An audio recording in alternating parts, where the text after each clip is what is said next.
Dear ones, thank you again for the opportunity to visit with you this morning.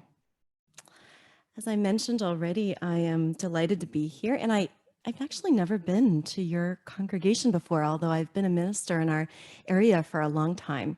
I think it's because I've always been ensconced with a congregation that I'm serving that I haven't been able to come over and say hello to you all. What a beautiful building you have. And I got a chance to explore the grounds too. So lovely.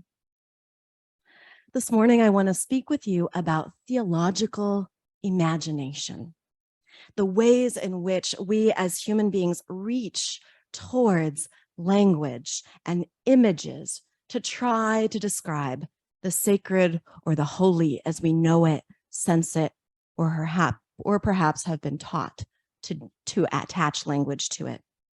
Whether God, that word, that little big word, is in your lexicon or not, whether you don't have fitting language to point towards that which is larger or deeper, or whether you conceive of the sacred as within us or all around us, whether you're inclined towards paganism or agnosticism, saints, gods, goddesses, or are in deep relationship with those who have come before, whether this terrain shifts around in your heart and your mind and your consciousness, whether you are in process around language, I want us to explore this morning.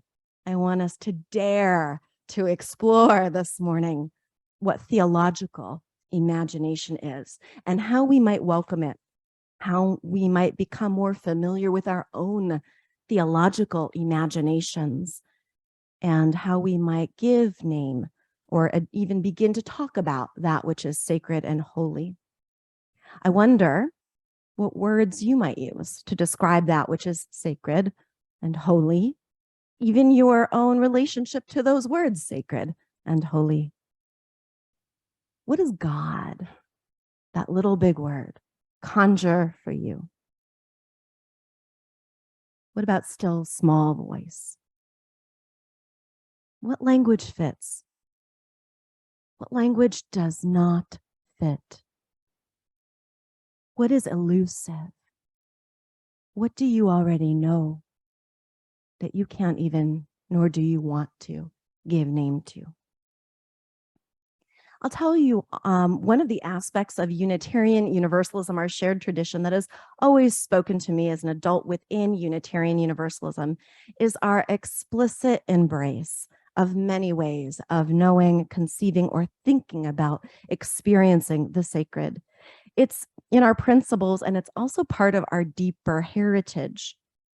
My own background is that I am a lifelong Unitarian Universalist, and I also have Jewish heritage, and it's part of my current practice. I was also raised in Quaker school, in fact, in the Philadelphia area. Anyone have any connections to the East Coast at all in here? Some. I say myself that my family and I are bi-coastal.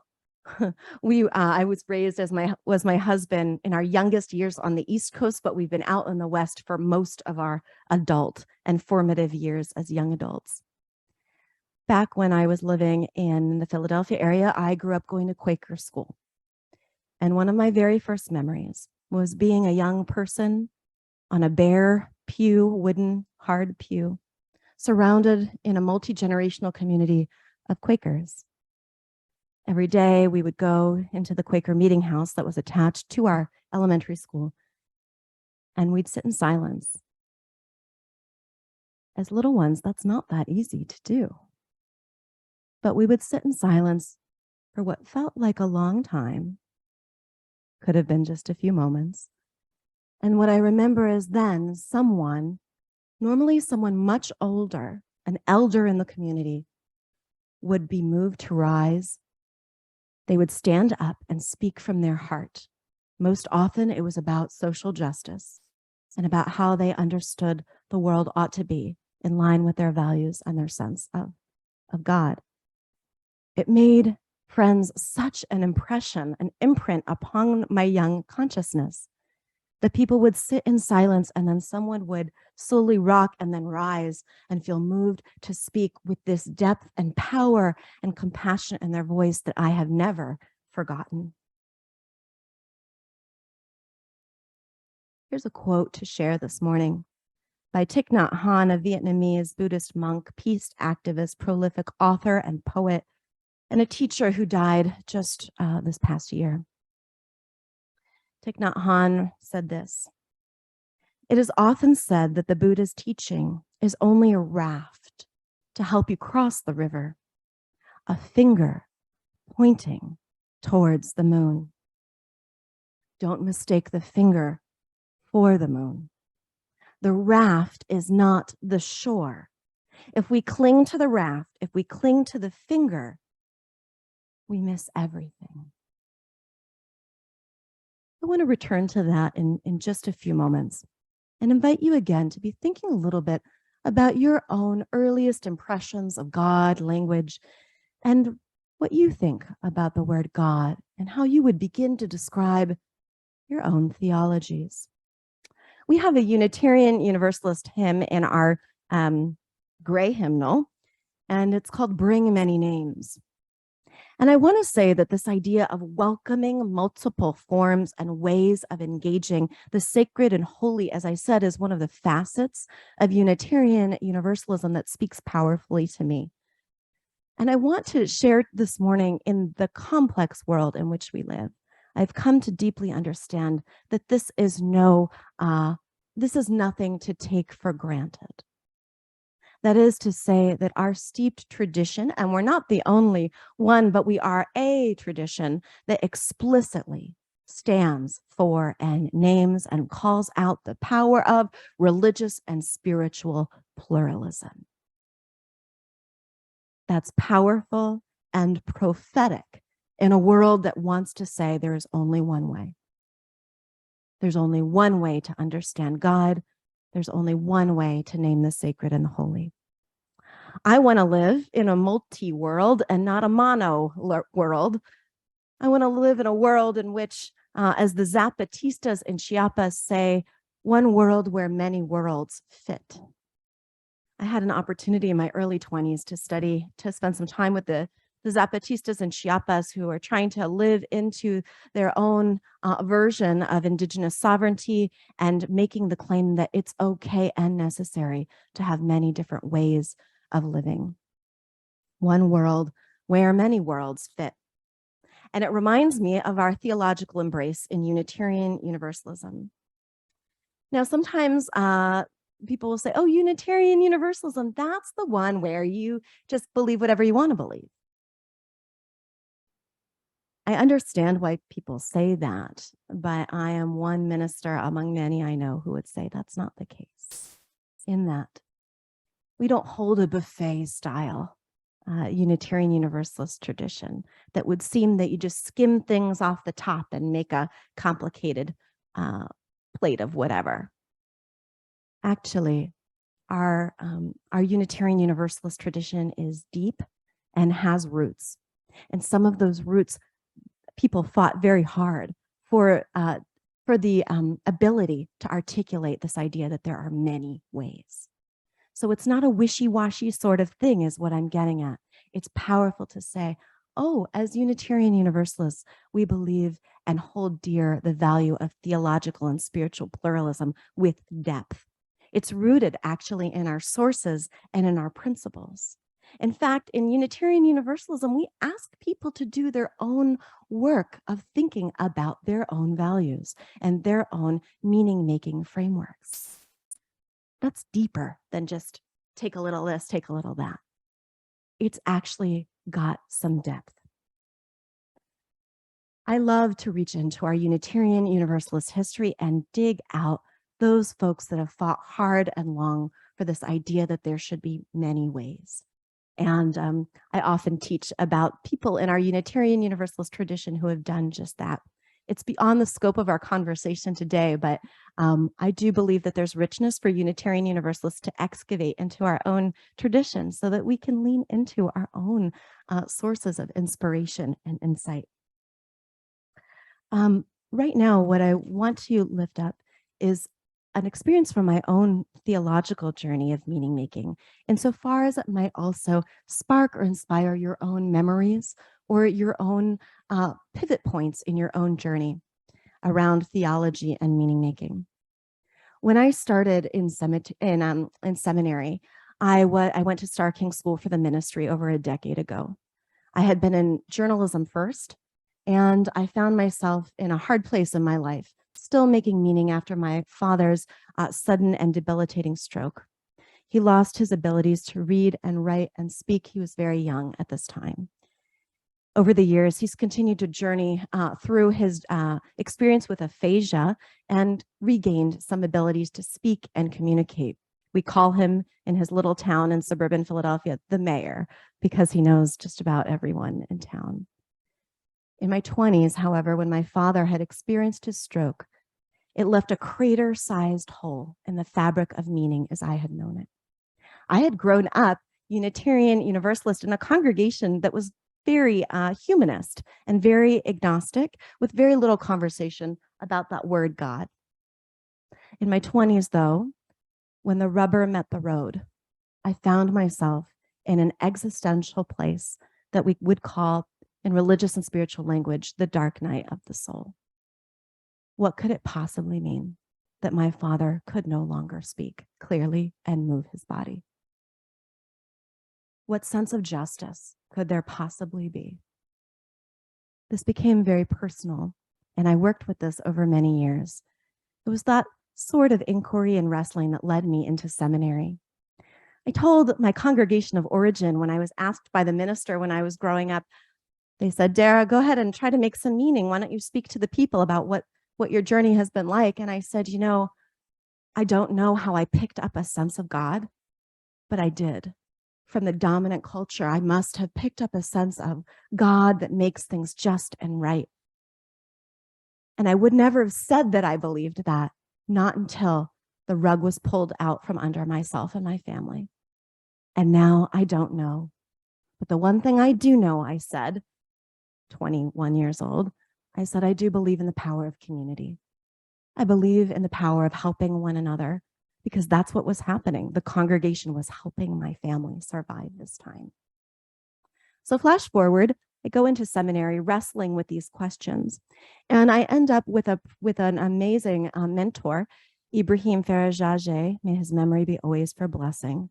And he was a Sufi teacher who died several years ago. And one of his teachings was around religious and spiritual pluralism. And he took a group of us into a Jewish renewal community in Berkeley, California. I found myself in the back row of that community in Berkeley, California. And now as a minister in Unitarian Universalism, I've had so many people tell me they've experienced this in our congregations. I was the one in the back row. And as the prayers began and the music started, I was sobbing. Something inside me was being healed. Something inside me was turning beyond language. And I began, probably for the first time in a long time, to feel something bigger and larger. I would still not call it God, but I began to feel again some sense of wovenness into the larger fabric of life. Years later, I was in a Jewish meditation workshop, and I recall at the same center looking up and noticing all the people that were also in their own journeys of prayer and reflection. And we were invited to do a meditation on Yud He Vav He, which in Hebrew is one of the many names for God. But it was pointed out that the Hebrew letters, Yud He Vav He, were actually a tetragrammaton. That means a word pointing to that which is beyond names. And that actually, many do not actually pronounce this word or actually say it so much with their voice, so much as meditate it in their heart. Some people will also use Adonai, meaning my Lord, or Hashem, meaning the name, or Shekinah, which is the feminine divine form. The root of Yud He Vav He, that tetragrammaton, translates to be. In this sense, friends, the reason I'm sharing this with you this morning is because there's a teaching and steeped in Judaism that Yud He Vav He, similar to the teachings in Buddhism that Thich Nhat Hanh were pointing out to us, these letters can only point to that which is beyond language. That is to say, the ineffable. Now, when I'm pressed to talk about my own theology, which I often am as a Unitarian Universalist minister, I say this: I am faithfully agnostic. Agnostic meaning gnosis, knowledge, beyond human comprehension. I am faithful to the mystery beyond my own comprehension, praying with ease, using many languages, meditating in many spaces with many people, recognizing the mystery beyond my human comprehension. I would also say I have a bhakti heart. That means a Hindu devotional heart. I love to sing words of praise and thanksgiving. I think I love to sing joyful praise and thanksgiving because I also recognize how deep and tragic the pain is. How we say sometimes that joy and woe are woven fine. What is your theological journey? What languages would you use? What images would you use to describe the sacred or holy as you see it? When I was in seminary, one of the great gifts there was unpacking this word, God, and unpacking theological language. I was aching to know, how do people talk about this? What does it really mean? And it was a joy for me to journey in this way. It was in seminary that I came to understand that there was something called Black liberation theology, something called queer theology, feminist theologies, womanist theologies, all sorts of different ways of intervening imaginatively into the constructs that people have inherited over time. I wonder where you might be in your own journey, what unpacking you might still need to do to touch more deeply into a fitting way of being with language or imagery. I read something once when I was preparing to become a minister, also that talked about how people journey over time as adults into adulthood around their theological and spiritual understandings. And lo and behold, a lot of people end up, despite being incredibly intelligent and learning in so many different domains, people end up with cognition relative to theology right at the level where their formal religious education stopped. That means some people were not raised with any religious or spiritual teachings as a child, but many were. So if you left at 3rd grade, or you did confirmation, or you decided to leave at a certain point, you actually might still have in your mind and in your heart wrestlings with those constructs that you inherited. As I said, I was actually raised Unitarian Universalist in a very spacious, explicit relationship to these questions, but the dominant society, somehow I had picked up a very clear notion of God that I wouldn't have even said I believed in until right there it showed up in my life. Sometimes when I work with people who are wrestling with these questions, I say this: you just might need to fire the God of your understanding.